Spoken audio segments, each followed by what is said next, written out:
Jelena Vesković sa Rudnika snagom volje, upornošću i, kako kaže, inatom, postala je zlatna devojka i popela se na pobedničko postolje na svetskom Fudokan karate prvenstvu u Rumuniji u kategoriji takmičara sa invaliditetom. U oktobru je došlo i zlato sa državnog prvenstva. U najboljem mogućem trenutku potvrde prošlogodišnjih uspeha, potvrde da ti prošli uspesi nisu došli s neba, nisu pali sa neba, da smo radili na tome, da sad moramo da ih održavamo, da moramo da budemo još bolji. Ali najveću pobedu Jelena je izvojevala pre 13 godina, kada se kao 14-godišnja devojčica suočila sa tumorom na mozgu i teškim periodom oporavka nakon operacije i prognoza da će najverovatnije ostati nepokretna. Nepokretna sam bila samo godinu dana. Sljedeće 3 godine me majka nosila. Posle toga sam ja počela da funkcionišem, ja sam počela da radim na sebi. Još uvek ja imam smetnje, još uvek su mi prsti, da kažem, nepokretni, još uvek stopalo mi ima ograničenja, još uvek ima tu rada i posla i ograničenja. Ali to te ne sprečava da treniraš? To me ne sprečava ni u čemu, jer ja funkcionišem, ja naravno samostalno živim. Nije je sprečavalo ni u želji da se vrati svojoj prvoj sportskoj ljubavi, karateu.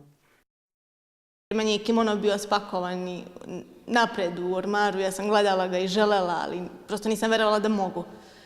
I onda je sensei ubacio toga nekog crva sumnje da ja ipak mogu, da ja ipak imam šanse da se vratim. I onda sam došla prvo da gledam, pa onda da treniram, koliko mogu u granicama sopstvenih mogućnosti. Učitelj karatea kaže da je verovao u karate put i njegovu korektivnu veštinu. Ono što je najinteresantnije moje zapažanje u Jeleninom karateu jeste da njena desna strana radi tačno i vizuelno, a leva vizuelno ne. Ali mentalno njena leva dostiže tu granicu i ta granica se svakog treninga povećava. I pored svih problema sa kojima se suočava, Jelena na život uvek gleda sa vedrije strane.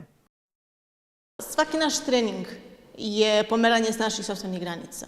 Svaki naš trening je prelađivanje sopstvenih strahova, jer nas može samo naš strah od nepoznatog, od neuspeha da unazadi. Strahove još uvek prevazilazi. Još uvek imam trenutaka kada kažem ja ne mogu to, ali onda pokušam i uspem. I to je to, mislim, pokušati i uspeti, ništa tu nema nikakve komplikacije, samo to. Porodica joj je bila najveća podrška, ali Jeleninoj hrabrosti dive se svi koji je poznaju. To je sve tako fantastično, kad ona priča, to zvuči tako jednostavno. Znači, evo, sad sam slušala ovaj intervju, to je sve, kaže, to samo postaviš ciljeve i ostvariš ih. Za nju je sve to tako jednostavno, a to tako funkcioniše i u njenoj porodici. Svaka medalja priznanje je za njen rad i upornost, a sa najvišim ambicijama se sprema za evropsko prvenstvo u Sloveniji.